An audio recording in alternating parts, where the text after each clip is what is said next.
Now it's my honor to invite Dr. Alvin Dessar to the stage to introduce our distinguished guest of honor, our esteemed Vice Chancellor, Reverend Dr. Praveen Martis.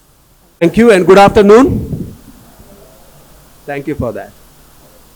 So with the blessings, prayers and formalities and all that, we have reached the crux of the event. Anubhuti, the first straight from the heart story.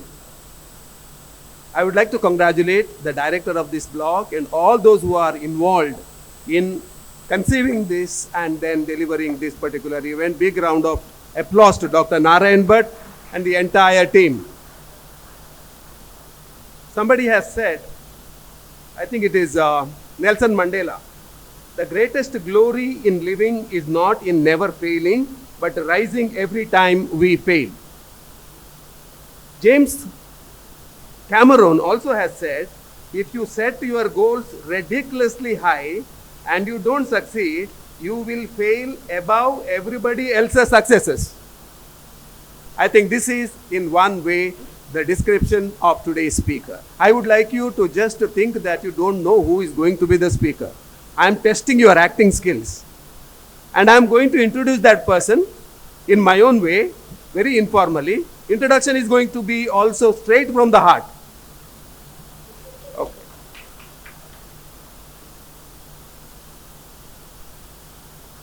Somebody told me, you just start by the cliche saying that today's speaker does not need any introduction. I said no, he needs introduction and many, many introductions so that we come to know everything about that person. He is a versatile person. He is a multifaceted personality, multi-skilled personality, a leader par excellence. And it is a very great challenge to introduce a person of that sort. I don't know who he is. But I am asked to introduce that person. What do you know about him? What do we know about him? We know most of the things that he has done, most of the degrees that he has acquired.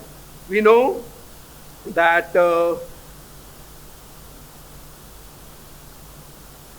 he is an excellent orator. He is a priest. By his attire, not only by his attire, by his practice, and keeps his vows to the fullest extent. I have seen one of the best priests in my life. Head of the institution, all of you know. He has done his PhD, all of us know, in nanotechnology, in Namur University, in Belgium, in Europe. He is a renowned scholar, everybody knows. He is a dynamic personality, inspirational leader, ideal blend of the qualities of the head and the heart. He is a good friend. He is handsome, charming. He is a good orator, a restless person. You don't see him sitting most of the time. He is walking or running. That is his normal posture. Believes in only excellence and only excellence. Does not compromise with any kind of excellence. He does not believe in mediocrity. He wants excellence. And everybody has to also move towards excellence. What else? All these things we know. What do we don't know about him? Now I would like to tell you that he comes from a village, rural place in Udupi district called Shankarapura, which is also called in Konkani Pangla. And it is Mallige Nadu. It is the land of jasmines. All of us know. And his life, twist. He went to Udupi for his education, and then another twist happened in his life. He came to St. Aloysius College, and he had his first crush of St. Aloysius College. I am using the analogy of marriage today. And then he went to Bangalore, went to Pune, went to Delhi, came back to Bangalore, went to Europe, visited almost all the countries in Europe, and half of the globe he has already trotted and gone around. Again he comes back, he takes a full circle and comes back to his native place. It is God given. And once he comes to his native place and Aloysius College, his crush grows and he falls in love.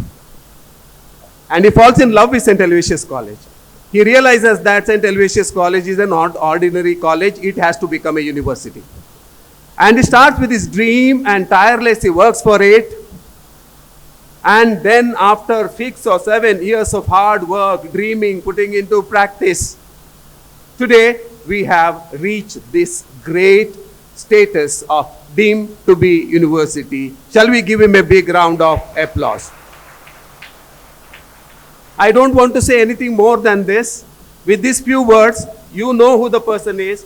I am sure I know who the person is. Therefore, with you, I would like to invite him. Along with you, you must join me. He is none other than Reverend Dr. S.J. He is going to talk to you from the heart. Please listen from the heart.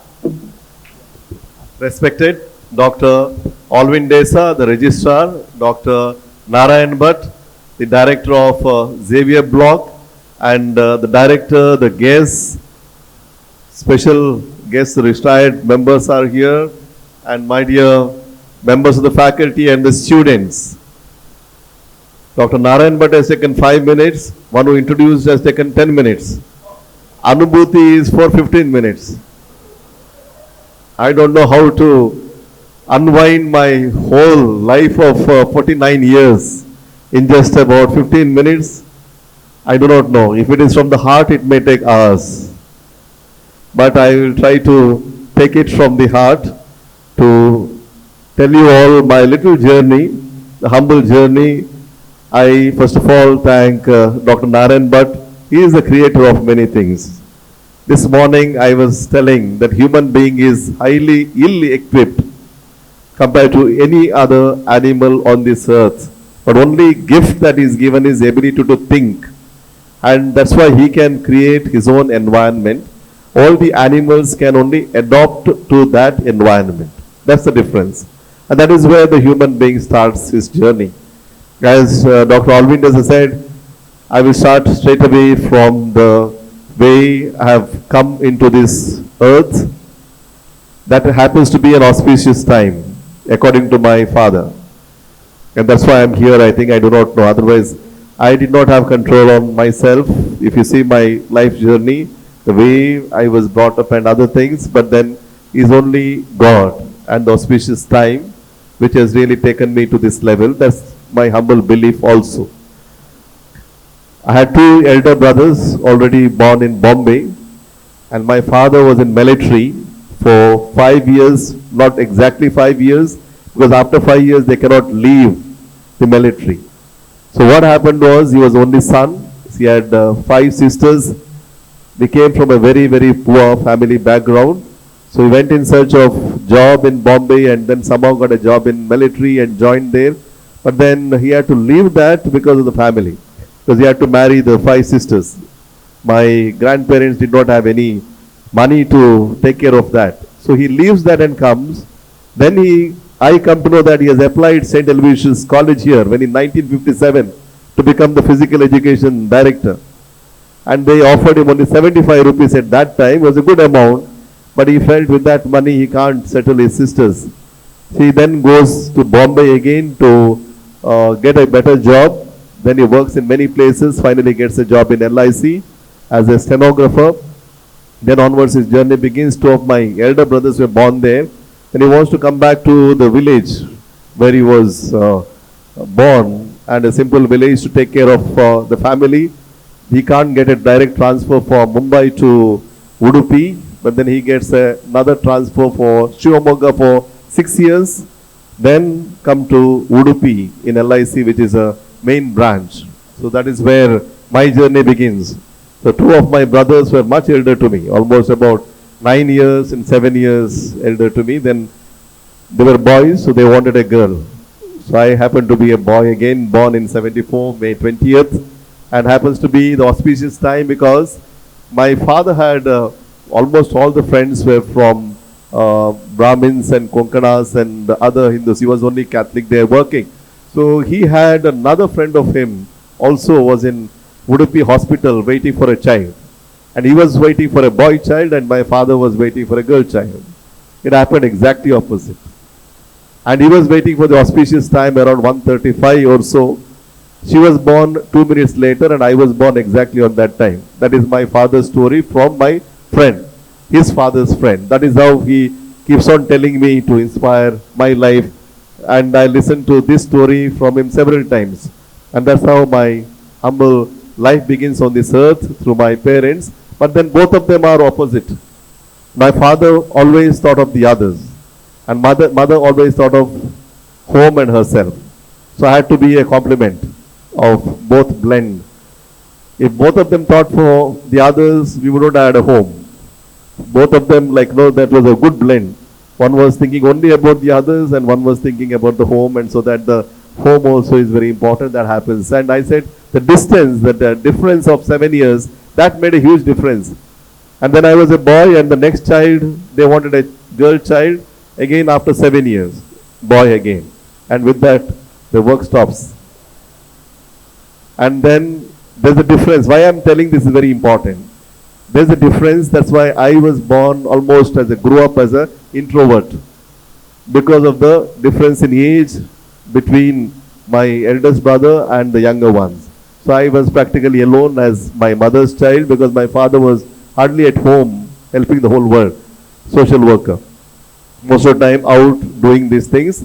And we had everything possible. He had a by then degree of BA and he could educate us. We had good many books at home and he would get a lot of books from LIC, library books. I was grown up as reading a lot of these books of Reader's Digest and National Geographica, Sudha, Kannada, all those books that I had. But then I was a very introvert boy and a very timid boy. Two experiences I would like to share of my growth at home. I could have been sent at that time to English medium. My father said no, he studied in Kannada medium. I want my children to study in Kannada medium. So that's how I could study in Kannada medium. And that was a better thing. At those days, of course, we were wondering why it was done so. By the time we were not that poor, when my father came back and all that, he could have educated us in that. But then he said no. The way he grew up, his children also should grow up in the similar kind of an environment. So two incidents I would like to narrate. Then they have made a significant impact in my life and helped me a lot to be a priest. One is that we would sit at home, not on the table to sit and eat. For a long, long time, it is on the ground, like any other family. We would sit it down. I remember all of us would eat together. When I was a child, I think it was about 6 years or so, I remember that incident. And one fly fell when I was eating on my plate. And immediately as a little child, I threw it. Just like that plate, I don't want to eat this food. That was enough for a small child. So I was sent in front of the altar to pray and said that I won't be given food unless I eat that same food. I detested that very moment, but then that moment has helped me throughout my life. But after that he said, whatever falls in your plate, you must remember there are millions and millions of children on this earth who don't have food. You can't waste food. Even if it falls down, so we have to put it again on the plate and eat it. That was the basic discipline and extremely tough discipline because he was in military. So we were brought up like the military, and that was very, very difficult for a child. But then that incident, I'll tell you, has helped me throughout. Now I can eat any food anywhere. I have no issues of food at all. That was an impact of that punishment, but that was a good punishment. When I look back now, I always praise my father for that. Second one, I remember, as I said, my father was a great social worker. Whoever comes, he would give a place at home. Even when a beggar comes at night, he wouldn't bother to ask who is he. Once it so happened, somebody comes at 9 o'clock at home, and that time my brothers were out already. Only 3 of us were there. My father, mother, my grandmother, and myself. Somebody comes and he gives them a place to sleep at home. We do not know who is this person. And my mother is worried now, must be a robber or what happens. So both of us as a small child wake up and see that this man sleeps. That man slept well and went back next day. And when he went back, my father has habit not only giving me a place to sleep, stranger, and also gave him some money for his journey. Then asked me, give me some money, you put it, give him some amount. So as a child, I do not know which hand to give. So I took the money and put it in this hand. I don't know from where I got a hit on my head. Said, take that amount. Amount has to be given only in the right side, right hand. So the hand comes back, take the money and it goes. Even today, only right hand goes. That was an incident. These two incidents I wanted to narrate. It was a tough journey of beginning, but then it had great impact even now. If I have to narrate it now, it has such an impact for me to live a priestly life because it is not easy. For us, food is the only thing that we get to enjoy, but then to see that food you don't even aspire for a good food or anything, whatever that is given, even now they tell me in the community only my plate is clean. Thanks to my father of that environment because I can't leave anything there. If I don't eat, I don't take that food. That was a discipline and a learning experience. That's Anubhuti for me, experience of life. Another one is to always give to somebody even when you don't have. That is a life journey at home. And after that, the life moves on. And I was telling you I was a very timid boy and introvert, highly introvert. I hardly had any friends. Only neighbors, two of them were my friends. Otherwise, I don't remember anybody having as a friend because of at home only I would read. I was good at quiz, only reading. Of course, I would memorize almost about all the capitals of the country I knew. Even today I know.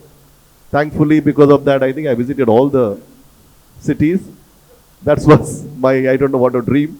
And then I would remember almost more than about 80 capitals of the world, at least 40 I have reached already. So that is the small childhood thinking of reading something and the capitals I would memorize, and God had given me a gift of memory, fortunately, and that was my survival. For anything that happens, for the science, that was a great survival. But then I wouldn't come on the stage at all. I had such strong and strange stage fear. I would simply stew up. I did my BSc first year in Udupi, Purna Prajna College. That was an excellent experience. At that moment, I reflected on becoming a priest, and I met a priest, a Jesuit priest, a very humble priest, and he was the one who was a great inspiration to me. Why? Because I had a dream of becoming priest to serve the poor. That was the only thing. Nothing else, not to celebrate mass and doing all those things, because I hated this very dress. Whenever somebody came home, I would run away from home because I wouldn't like this dress for whatever reason. And then only thing, because I seen my father doing great social work, I liked that. I loved that. So I said, I also want to be like him. That was the only thing. I said, being a priest, I think that would give me better opportunity to help the poor. That was my dream. But then I can't preach, I can't talk. I'm such a frightened man, never came on stage, except even to receive quiz, I used to get first prize. I used to come on the stage to receive. Even to come to receive that prize, I used to shiver and get frightened. I wouldn't even pose. I just take that and run away with fear with somebody come. That was me throughout my life. Until BSc, I had not climbed the stage for anything. After 2 years, then I came here. First class was Sirs. Ishwar Bhatt Sirs was the first class when I entered St. Aloysius. That was the physics class. I think because in the second year I had entered here, so it was his first class, and he was very young and handsome man. Asked me, a new member has come into the class, stand up, tell me your name. I was frightened to even tell my name in English. I said something and I remember I was so shivering and sat down. And that was the moment. I never entered principal's office. I didn't know where it was. Because somebody did admission for me, because I was in the first year, and somebody did admission for me. But this is in the second year, one great incident happened. I must tell you all that. I was doing well in studies because of memory. I hardly understood science subjects. Only because of memory, I would get good marks. I had a print memory. So I would get full marks in maths because of only print memory, not that I understood much of maths or chemistry or anything. But I liked chemistry. So when I came here, I joined to become a priesthood. There are 2 years you'll have to stay with the priest if you want to join a priesthood, and then decide whether you become. That's how I land here to St. Aloysius College, because of another priest who met me when I was in Purna Prajna in the first year of my studies, and he does everything for me at St. Aloysius. I didn't know who was running this Aloysius College also. I didn't even know the Jesuits by then. Only one Jesuit that I met I didn't even know that it was run by Jesuits who priests, and I had no idea what kind of priests are there, how many congregations, and no idea at all. Okay, so I was here, and as I said, physics class, my journey begins in such a big place. I was lost completely. Fortunately, I had only two good friends all the time. I used to, being an introvert, only move with those two fellows. And that's how my journey begins, and they're very kind to me. Both of them I'm in touch after 30 years. After I came here only I got in touch with them. But that was a time, if not for them, I wouldn't have did any of my studies in such a big campus, and I was completely lost. But then at the end of the academic year, one very interesting incident happens in my life. I would pass at least, I would get at least 60% to 70%. But then there was a physics exam at the end. It was 56 marks at that time. Isn't it, sir? Yes. And the practicals, we had other marks. And then 56 marks, you have to get 21 marks to pass. And that exam I remember writing that down in the science block. I knew only 10 marks answers. And when I joined to Loyola, there is a pre-novitiate, it was told very clearly, you are here to study and to understand the priest's life. But if you fail, you have to go home. That very moment, I said, now gone. My dream is gone. I knew only 10 marks. Now I know for sure I'm going to fail. Started shivering in the examination hall. But then somehow my mind started thinking, now if I write for any other questions, whatever I studied, somebody may be a good man there, give me one mark, so I may get 21. And I could become a priest. So that was my dream. Somehow I managed to do that. 10 marks I wrote well, I knew that very well. Again, memory, I didn't understand anything. So memory, and then I wrote that. I knew 10 marks I have written well. That is because notes was given, I studied, and 10 marks was exactly. Other, I do not know. So what to do? I wrote, for every question I wrote something, what I studied. Not relevant to that. And praying that somebody would give me mark. That was in the month of somewhere April. Then I know that I failed. Now what to do? Only prayer is my help. So month of May is the Mother Mary's month. My father had a strong devotion to Mother Mary. I went to my village. I didn't tell anybody and started praying for the whole month. Only prayer is pass me. I don't know anything else. And that person who evaluates give me some marks, and then something would happen. Then come back, and July was the month. July 10th, I remember, was the result day. I was shivering. I said, I don't have a courage to come and see the results at that moment. And I sent my friend, he was going, and then everybody said they passed. Actually, we came to know when we wrote the supplementary, all have failed. And on that day, all of us were there, except some 3 girls and some 5 boys. Then when we saw the marks, exactly 10 marks I got. For 10 marks question, 10 marks. The person was evaluated, not even give a mark, half mark or 1 mark. Thanks to that man, I'm really grateful to whoever has evaluated. Exactly 10 marks I got. Then what to do? Then there was a brother in charge. He has become the provincial of Karnataka. Now he's the provincial of India. He was brother in charge at that time. So he was very, very strict man. So I knew now he's gone. What to do? First of all, how to go and tell whom? My father, when he joined those days, no, my father comes from a good family. If you want to become priest, you don't have to come. You shouldn't come back. So he has told me, now we are gone. Don't come back. Now I have to go back. I've failed. They have told me that is the rule of the whole system. I'm going longer. I don't know what to do, but this is from the heart. So what to do at that evening? I didn't know what to do. How to go? Whom to tell? How to tell my father was a military man, very strict, and how to break this news. There was a big mango tree there. I cut it after that. I didn't want that memory long. And I contemplated on committing suicide there at that evening. I sat under that tree along with my friend Alex. His son is studying here in the college now. And both of us were sitting. He said, now I will go home. He also failed, but didn't tell me that he failed because I didn't go and see. But he was consoling me all the time, like, we'll do something and all that. Then I said, now whom to call, how to go? Finally, we went down there near the Jyoti. Those days we didn't have phone, and I gave the number of my father. He rings and says, your son is there, want to talk to you. Then I cried and told my father, I failed, I have to come back. My father was really good. He said, what happened? You failed. Everybody fails. You come back. Don't worry. Tomorrow itself you can come back and I will take care of you. Maybe again Purna Prajna. I know the people there, my friends. You study there. Fine. That was his answer. That consoled me. At least my father has accepted me. I thought he would shout at me and all that was my worry. Then when I went back, that brother, father was not there, was in charge, priest. So this brother was there, he came to know already. Because Jesuits, he would have got the results by before even I tell him. So he was waiting for that. He said, now we can pack and get ready. Now if I packed, there were 20 of us. Everybody would know if I pack and go. What I did was, when everybody slept, I started packing. And then next day everybody has to go to college. No, what I did, I entered the toilet. At least that brain I had. So that others would go to the college. And when everybody goes, then I can take the bags were ready. I can then slowly go home and then maybe Eloise's journey is over. That was my understanding at that moment. I packed everything and kept, and everything was ready by then. My father has accepted. That was a great blessing for me. So I can go home and then whatever may be the case I can do.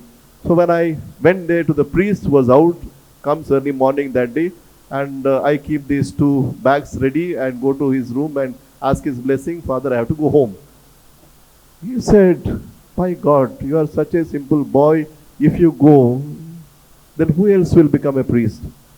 I said, no, that is the rule that was told, and I followed the rule and I spoke to my father. Brother has also told that we have to leave the place. I am ready to leave. I am so grateful to you for taking care of me, and I am sorry for not able to come up to that level, and I would like to give. He hugged me and consoled me, made me sit there and said, nothing doing. Keep the luggage back in your room. And of course, we had dormitories. We didn't have rooms that time, dormitories. And they said, nothing doing. You have to sit here during the supplementary examination. You write. I will give you time. If you fail again, of course, that may be the reason that God doesn't want you to be a priest, and then we can understand. But at this moment, I will give you a second chance. That was how God's called me. It is not me. That's why I said it is God's way of doing things was completely different. And he hugged me. I felt another acceptance from somebody. One acceptance from my father, another acceptance from him. But my mother was worried. What happened to this boy? He was good at studies. At least he would pass, get 60 marks. Going there, then she was always pestering my father, let him come back. And because until I joined the priesthood, I never stayed outside home. And mother told me when I went itself, he will come back within 2 days. So she is worried even now I have not gone home. And that was her mantra, because she loved me a lot, saying that this boy will come back because he's such a timid fellow. What kind of a priest he'll become? He will not become anybody. He will be mother's boy and he will definitely come back. And never happened. So she was always doing that. And she got this moment to pester my father, saying that now maybe he has got into some bad company, that's why he's failed. Somehow bring him back to this one, tell him, and he can come back and study in Purna Prajna, and then we can be having it home and they can work. But somehow my father didn't agree to that pestering, and I went on. And when we came for the supplementary, the classroom is here. That's become now Martis. Okay, the mango tree has gone. I didn't want that memory of my contemplating suicide. And then this place, when we came for the exam, except to 5, everybody is there. Everybody has failed. That means that exam was very tough. And everybody is there in that exam hall. And the fellow who consoled me, he is also there. He didn't tell me that he failed. That was something very interesting in Aloysius at that time. Then I felt very confident. Not only I who failed, I was maybe thinking only 4 of us have failed. And everybody has failed in the class. Even the rank holder, her marks were very low. I know her, now we are friends. That one girl in my class got a rank that time. And she also got very low marks in physics in that examination. That was tough. So that's how we wrote the examination. I got very high marks. But I studied during that time, and that failure of God also being straight, not giving marks, and then I had to fail and do that, that was a life journey. I learned everything in my life during that moment. I became very close to God, and I started accepting a failure. And that was a moment of my greatest failure for me in my life. To accept and move forward was the greatest help. Even today, I consider that was my good event that happened to me, was the best event in my life, that God failed me to become very humble, to learn something in life. I always keep saying, like today Shaini was saying, the failure is very important. That was my biggest failure, and I saw that after that I don't fail in such kind of an event. That taught me so much. I got very good marks in the final year. I did very well here. Then I came up, I started also working at myself and slowly coming out my fear of stage and other things, and then the took me to Jesuit order after that. Then the novitiate, we had very excellent experiences. 1 month of silent retreat for prayer.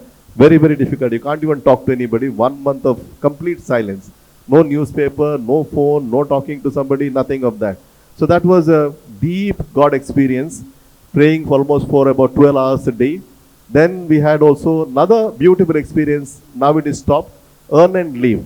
That we have to, our Jesuit priests are very shrewd. What they did was earn and leave. We have to live a life depending on God. That was another experience I would like to narrate if there is okay for you, if the time permits, because already it is 20-30 minutes, I know. Another 30 minutes I can go on if this is the case.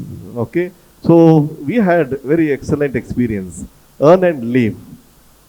What they did was from Bangalore, we were in Bannerughatta, already remote place. From there, another place called Anekal, almost about 80 kilometers, very remote. There hardly anything there in that village. So we were sent there so that we have to live there, not as brothers, as anybody. Find a job and then work there for a month and earn for our life, stay there and come back. And earn and live because there are no shops there, nothing. We have to work in a place where there is something, maybe agriculture or some other kind of a work that we need to do. To go to that place itself 5 rupees. They gave us only 7 rupees. So when we join the novitiate, they take whatever money that we have completely because our bags are checked, everything is done. So no money is with us, not even a single pie. So we were given first time, after some 1.5 years or so, 1 year, some money I saw for the first time about 5 rupees, 7 rupees. And we were happy, 7 rupees has come to our pocket. First time, after being there inside all the time. So then we were sent by bus itself, we took 5 rupees. When we reached there, these are very shrewd. They knew that we have to suffer. So they sent us in the evening at 5 o'clock. 5 o'clock when you go, who will give a job? So we reached only at 7 o'clock. In that place, very remote place, nobody knew that place. Everybody is new to that place. Went there, everybody is looking for a job to meet. We don't know anybody, gone. So that night is gone, we have to fast. Then next day, early morning, we didn't have place to sleep also. We were all sleeping on the roadside. And very interestingly, 2 of my friends who slept somewhere near the police station, I think they would get protection. They were beaten and put in the jail for a day. That was bad luck of theirs. Fortunately, it was tools we have to move, so we went, 2 of us, and that brother who was with me has left now, he's not there. But then we next day went in search of a job. Didn't have anything on the previous night. Next day nothing is there. We have to go around and asking for a job in a remote village. They see us like nice, well-built fellows and they ask him for a job. And we went round and finally got a job where somebody said by evening, begging, having no food, he said there is some work you have to carry sand and if you are ready and you have to dig. Of course, I came from a village, I knew how to dig and all those things, so it was easier. So next day morning, that was the first thing. Till then, nothing, hardly anything. We begged and got some chapatis and for the morning and we had to start. You know the digging for the panchanga for a big house, that was the work that I got. So we started digging. There's nothing from last one day. So started digging after some half an hour or 1 hour. I started with enthusiasm, I collapsed almost. Then what to do? Another fellow, he was much thinner than me, he also collapsed before I. So we started begging. We went to a place for a house to house, started begging. One house at the previous day they had very good celebration. So there are a lot of idlis remain. He said, we don't have anything, idlis are there. If you want to eat, you can eat and go. We don't have money to give you. We said, that's enough. So we entered the house, lot of idlis. I don't know how we gulped those idlis in 2 minutes because if the fellow who gave the job, if he comes, that job also will go. So we have to eat this and run and continue that job. So that's how we somehow ate. For me, that was a God experience and remained throughout my life as a journey because God saves. And our Jesuits, of course, that was a very bad experience. They stopped with our batch itself. And I think they started previous to our batch and 2 batches because many fell sick. Many could not, many left. We did not want to become a priest to do this kind of job and what is this and all that. So a lot of criticism and they had to stop this kind of an experience. But I value that experiment. That has helped me so much in my life. I said, now such kind of a tough situation, we have to only believe in God. For me, that was a deep, ingrained God experience. I still say God is there because of that. Because God will take care of you. If not, otherwise, nothing. And that, because of that, I remained as a Jesuit even now, because of that one deep experience that I had. After that was a different journey, continued my life uh, quite peaceful. Then I did my MSc in Bangalore. I could get first rank, only 1 mark more than the other. Because he was better than me all the time. Final exam, God gave me 1 mark more than him. And he is in USA, well settled. We are good friends, we are very close friends. I don't know what he felt. He was extremely good in studies. I was good in memory. So I would get, because of my memory, 1 mark more. But then he was such a gracious friend of mine. He accepted well, and I got the rank where he is supposed to get that rank. Maybe that was God's way of looking at things. And then I went on with my theology study. That was a good experience for me in Delhi. Theology time, I chose to become, because I didn't want to continue again with masters, because I was not a thinking being, I felt. I was only memory guy. And what can I do? I said, anyway, I reflected back and said I wanted to become to serve the poor. Now if I go on this memorize and study and all that, I don't want to continue such kind of a life. During theology time, I said, let me do social work. So I had first year, I used to go in the evening to Vijayaghat. Vijayaghat is a huge slum in Delhi. I used to go into deep into the slum and help the poor and teach them little chemistry, little English. And then second year, I got a very good opportunity. One of our priests from Australia was teaching us. He was fond of this jailmates, inmates. So he was doing this ministry in the jail. Foreigners, he used to take care of the foreigners, but Indians were there. So I opted for that. Fortunately, only 5 they select, and I was selected one of them. So I got an opportunity to go to that Tihar jail. That was a changing experience. We could meet that time Kiran Bedi. You heard about it? She was the in charge that time at jail. And what a transformative experience. I thought jails are meant for punishment. Till then, so much of education, I had no idea. I thought jails are meant for punishment. Kiran Bedi opened her eyes and said, jails are meant for reformation. I said, what am I doing? All our Christian institutions where punishment was something very, very strong. And where was the reformation? I said, I started reflecting. Yes, if that was the case, I started going for counseling. And third year, I was the main in charge. There are 12 jails there. So I would enter into any jail with the pass that was given to me. So I would meet the foreigners, others, and number of experiences. I think I can't share that, but that was my life's transformative journey. Because I came from a military man's son, as I was also very strict. Once I became a brother, wherever I was in charge, I had a thick mush at that time. Even they called me by nickname as Musharraf. Musharraf was very famous in Pakistan. And I was in charge of the boarding houses wherever I was also very strong and tough. They used to call me Musharraf. That was the experience because of that. But then whole journey changed in that TRJ. That was, I said, now my life, wherever I go to become in charge, I am here not as punishment guy. I am here as a person who has to transform. So that was a great change. And then I didn't do well in studies purposely. I wouldn't memorize. I would do. So I would get not great marks. So then everything was declared. When I became a priest, I became here itself in Loyola Hall. That time was ordination in 2005. And they declared, even after that, I would be going to a remote village in Raichur. That was my option.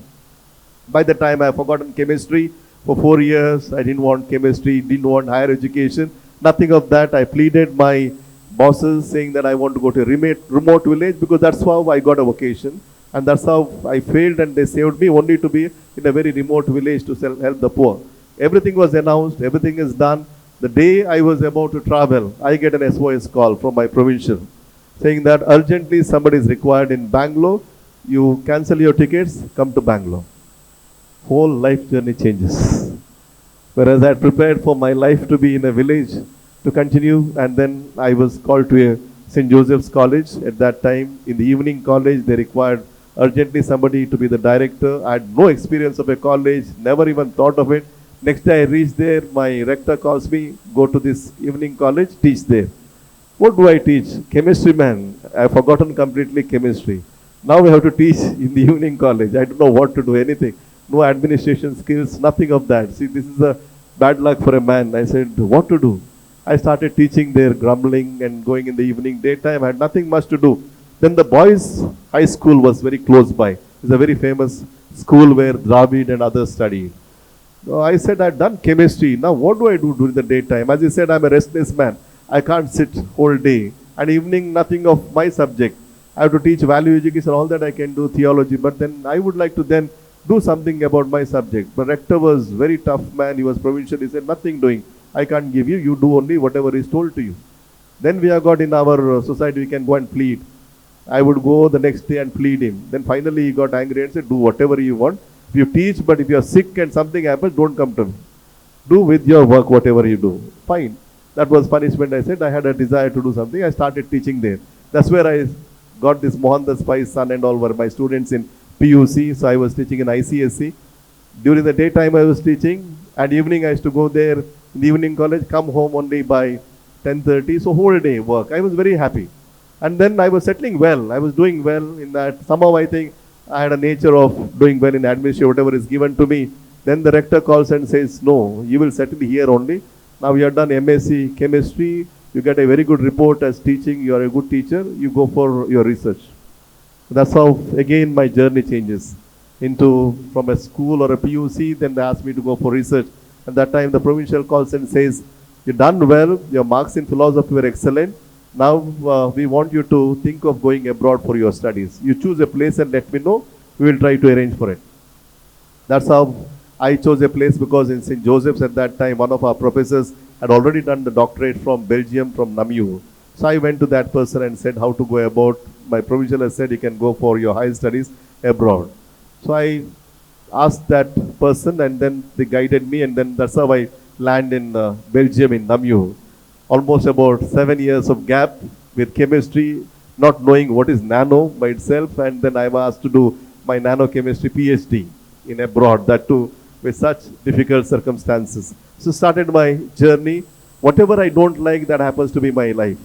I didn't like electrochemistry and chemistry at all. That was only position was available in that particular department. I had to do my doctorate in electrochemistry with carbon nanotubes. So I started because that was the only opportunity. I called my provincial back and saying that I would like to come back. I don't like this place. He said, nothing doing, you have to stay there. So that is where my father's strict discipline helped me of eating food. You know, in that Jesuit community, no Indian food was there. No English language. I knew only English. I didn't know French. So I had to learn everything from again. So that was a tough journey. For 4 years, I went with 20 kilos. First time traveling by flight. First time somewhere else. All that was not an experience. Everything was first, like the first time we see here and all, everything. I had many firsts in my life. So everything was first with 20 kilos. Then I didn't come back at all. 4 years, 4.5 years, I stayed there itself in Europe. Because that's the time I traveled a lot. I traveled to Canada, to US, to whole of Europe. And that was excellent experience for me. I did quite well. But then I must tell you one little incident where I learned from my professor there. The European professor was my guide. The first month, I was not doing well. I was struggling because I didn't know anything for 7 years as chemistry. I had to start my journey as chemistry PhD. So I was not able to do anything. I was stuck. They are very tough there. Every week you have to go and respond. 2 weeks are over, I'm not going to him, and I didn't know what to do. Then that professor comes, asks me, like, report whatever you done. I said, nothing is there to report, what to do? I was frightened. Instead of, like he says, you come and meet me, then he finally comes to my desk and then says, where you are stuck, let us work together. I said, this is what happens, like, the person doesn't now call you and be tough. Rather, he comes to your desk and helps you to empower you. And next, he asked me to present. My presentation was the worst I knew. Because I didn't know anything about nanochemistry. All the others, Europeans, I was the only Indian there. About 15 of us. And their culture is quite different there. It was something very, very tough for me to live. But then it happened. Then after the presentation, he tells everybody there, 15 of us, best presentation was by Praveen. Let's clap for him. I knew that heart to heart, mine was the worst presentation. But then I learned the way that they empower, they appreciate. They simply appreciate. And that appreciation was so good to me. I knew that heart to heart. Even the professor knew mine was the worst. But then they appreciate and empower. Appreciate and empower. That's why I insist on that. I said, see, I was a memory guy. I memorized the whole thing. I didn't understand chemistry. That's why when teachers tell me here, only those who understand, they become great. I am an exception. It's not true at all. It's not true at all. And I was not the best in that to get the claps. I was the worst. But then the appreciation helped me, I tell you. That appreciation in front of all these Europeans saying that his was the best presentation. It was nothing that day, but that day I came home and said, if somebody has to lift you, somebody has to be positive. In India, it would have been yours worst and they would humiliated you and nothing. So that's why I want to remember this incident of that professor even now. He had come here in 2011. That professor had come along with me. We had presented a paper in Eric Matthias Hall at that moment. But that moment was another life-giving experience. First time in my life, I got a human dignity. When I knew that I was not, but then somebody says you are, and that too in a European country. I finished my PhD in record time. I was the first one to finish. After that, I wouldn't sleep. I said, now I must do justice. If this man appreciates hard work, I have not done something, I must learn. That was the day I started learning, exploring more than about 800 chemistry papers I would study and started thinking, analyzing. So it need not be that when you are young, you need to know everything. So I started analyzing, thinking all that at that time, only because of appreciation. And Saturday, Sunday, I would sit in the lab. The Europeans don't work on Saturday, Sundays. Labs are completely empty. So I was the only one who would go there and work day and night, and 100 experiments failed. Maybe the 112th experiment I succeeded doing something. That was something that happened to me, and that was a really Archimedes experience for me. And then things started moving in a different direction. So I come back to India, and when I come back again, something similar like SOS call. We were, of course, that's another beautiful experience when we came here, living in a European country. Only I remember one day the power had gone off and people were so restless. When I landed here, they asked me to go to Hazaribagh for 6 months. There was not even a proper place, nothing, no rooms proper. So 6 months, that was excellent experience. Being there, because from a European country to live in a place in Hazaribagh, one of the most remotest place in the country. I think some of the brothers would know, about 7 kilometers there is no road. We had to walk. 5 years, live in Europe, best of places, traveling, and go to a extremely remote place where there is nothing. And that was our life. And the father who was in charge was very, very interesting. So when we landed in that place, we were given a room. It was not clean. There were lizards there, dead. Open a cupboard, you see something lying down, full of dust, all sorts of things. It was purposely kept so that emotions come out, anger comes out. So you know how to deal with that. So that is what our Jesuit training is. I'm really so grateful to this kind of training. Actually, all our emotions, our anger, our all kinds of things come out at that level. And if you can live there, and that's the God experience. I think for us as teachers, I keep saying, we don't require information. Information is not great in life. The content is not great. There are thousands and thousands of chemistry books written. You and I can't remember that. What is important with all that, I would say, is a methodology. Ultimately, it's a methodology. That learn a methodology, learn how to control your emotions when the emotions come to your life. And all that I learned in that kind of a training. That's why we started with the certificate courses in the evening or on Saturdays for the teachers with a purpose, with the training that I have gone through. Only when the whole of life is subjective.